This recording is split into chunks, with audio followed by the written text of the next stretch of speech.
Well, earlier this week, a colloquium on the Southern African Development Community's 30th anniversary was held at the University of Johannesburg. Academics and politicians examined the regional bloc's accomplishments and shortcomings since its founding. A group of civil society organizations and human rights lawyers within the region have come together to call for Eswatini authorities to stop the deteriorating political environment and to subject itself to the structures and processes of the regional body. Joining me to unpack this further is Lloyd Kuvheya, who is with the Human Rights Center and the Crisis in Zimbabwe Coalition. Lloyd, thank you so much for joining us this morning. It's a pleasure, Ntokozo. Thank you so much for having me here. Now, if we rewind to last year, June 2021, we saw those violent crackdowns at the hands of security forces on Eswatini pro-democracy protesters. If we fast track a year later, I'd like for you to just characterize for us what the current political situation is in Eswatini today. Thank you very much, Ntokozo, for this opportunity to unpack the situation in Eswatini.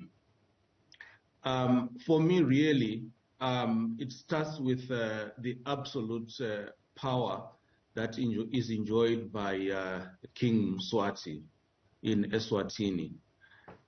People in Swaziland or in Eswatini have over the years been calling for a constitutional monarchy.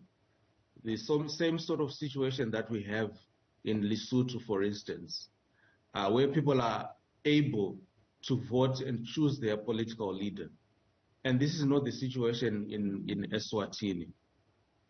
People want to choose their leaders in parliament, and people want to choose whoever is going to be the CEO of that country, without necessarily removing the king, who will become a ceremonial king. That is the context. Number two, people are saying that we do not want suppressive legislation that currently exists in Eswatini. And this subversive legislation, like the 1930s Suppression and Sedition and Suppressive Activities Act, as well as the Suppression of Terrorism Act of 2008, these have been used in the past and are continuously being used by the king to suppress any form of activism, to suppress any criticism of the rulership of King Mswati, to suppress any freedom of expression, as well as to suppress any freedom of assembly in the form of protest like we have seen in the past. So the situation right now, since June 21, is that the king used and deployed the security services to suppress any activism in Eswatini, including the killing of people.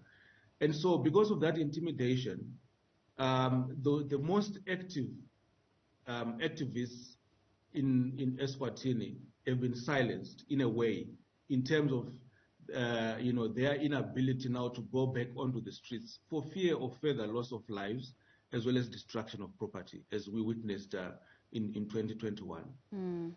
So this is where we are right now, but it doesn't mean that the situation has changed, because as we speak, the members of parliament who dared to articulate the demands of the people have been imprisoned. There are 2 members of parliament who are currently in prison and who are facing trial. So the suppression is still continuing. Things might be quiet at the moment in Eswatini. It doesn't mean that the people of Eswatini are happy.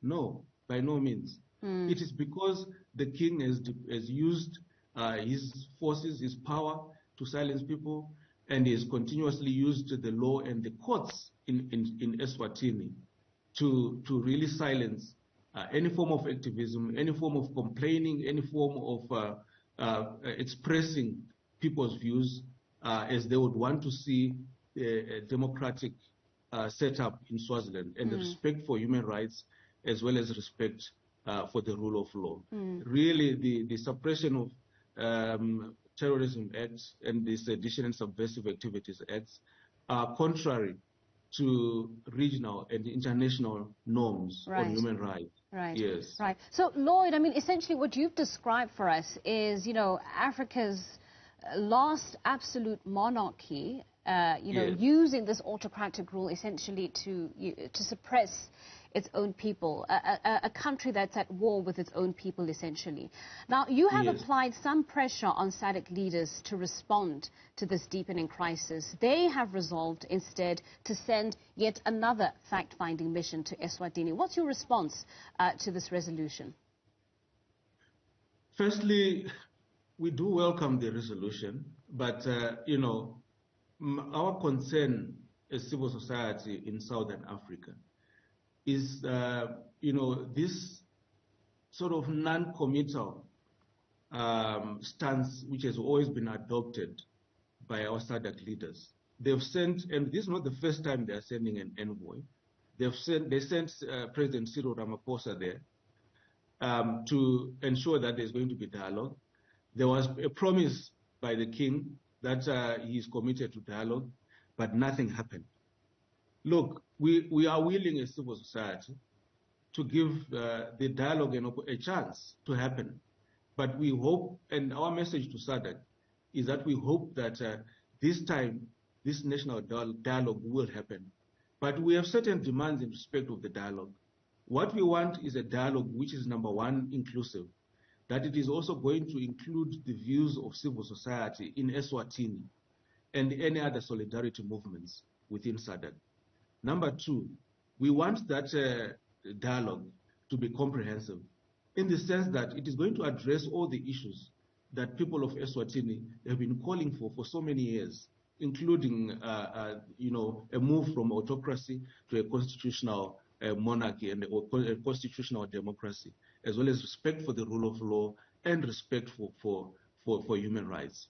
And lastly, we would want this process to be a transparent process where we are going to be informed about the outcomes of that particular dialogue process. The world, the international community, as well as the regional community, and in particular the African Union, must be aware of what is happening in Eswatini. And we are looking forward to having resolution of the issues that have been raised by the people of Eswatini, despite the continued suppression. Well, we're having this conversation, Lloyd, off the back of a SADC celebrating that milestone, 30 years since the founding of the regional bloc. And a number of academics and politicians actually had extenuous conversations around what SADC has actually accomplished over the last 3 decades. Now, this particular crisis in Eswatini is a call that you and organizations that form part of your coalition have been making for a while now. There's some criticism around this lack of decisiveness coming from SADC, from opposition members, believing that SADC leaders are in fact trying to cover up for King Mswati III. Do you agree with those sentiments? When you look at what has happened in Eswatini, and you even extend the involvement of SADC in resolving crisis in the region, you begin to think that, in fact, there is a cover-up by fellow heads of state, where, people have always talked about this brotherhood of states, heads of states in the SADC region, a brotherhood where, they cover up for each other, and, they are not considering the interests of the people, the ordinary persons in different countries. I mean, Lesotho, like I said, is another example where it has taken such a long time to really comprehensively resolve the situation in Lesotho. And you look at Mozambique again, you find the same situation where, leaders who have been involved in corruption, leaders who have been involved in the conflicts in Cabo Delgado, and also the lack of commitment, especially within SADC, in terms of resolving the crisis. You begin to feel that in a sense, our leaders are sort of covering up for each other. In fact, we have been informed, sometimes in confidential circles, that the SADC region is perhaps the most retrogressive bloc in Africa. One has to, if you look back, look at the fact that SADC leaders came together to destroy the SADC tribunal. And right now we are the only region on the continent, sub-region on the continent, that does not have its own supranational court. All the other regions have ECOWAS Court of Justice in West Africa, the East Africa Court of Justice in East Africa, the COMESA Court of Justice, and then now even the African Court, which is the continental body. In SADC, we are going backwards instead of moving forward and progressing. Well, Lloyd, and so we want, yeah, very quickly, because we are running out of time. As I mentioned before, King Mswati III's rule in Eswatini represents Africa's absolute last monarchy, and clearly there is great opposition towards changing that. I want to know from you, what does a serious commitment towards resolving the crisis in Eswatini looks like? You've called for the king to come to the negotiating table. That doesn't seem likely, given how he's responded to previous calls. But what would a serious commitment to resolving this crisis look like to your coalition? For us, a serious commitment would be an announcement by SADC that the organ on security and defense and politics has managed to secure a meeting with King Mswati III, perhaps in a neutral country, which is, I think I would say, in South Africa itself. And there's an invitation to key civil society organizations in Eswatini to participate in the dialogue, or at least to be allowed to submit a list or petition of their demands. Because again, that has not been allowed in Eswatini.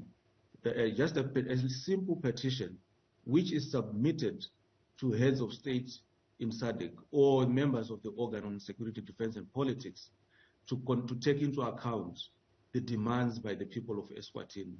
For us, that would be a serious commitment. And if that were to happen, definitely I think we would see movement in terms of really changing from this absolute monarchy to a constitutional democracy and a constitutional monarchy in Eswatini.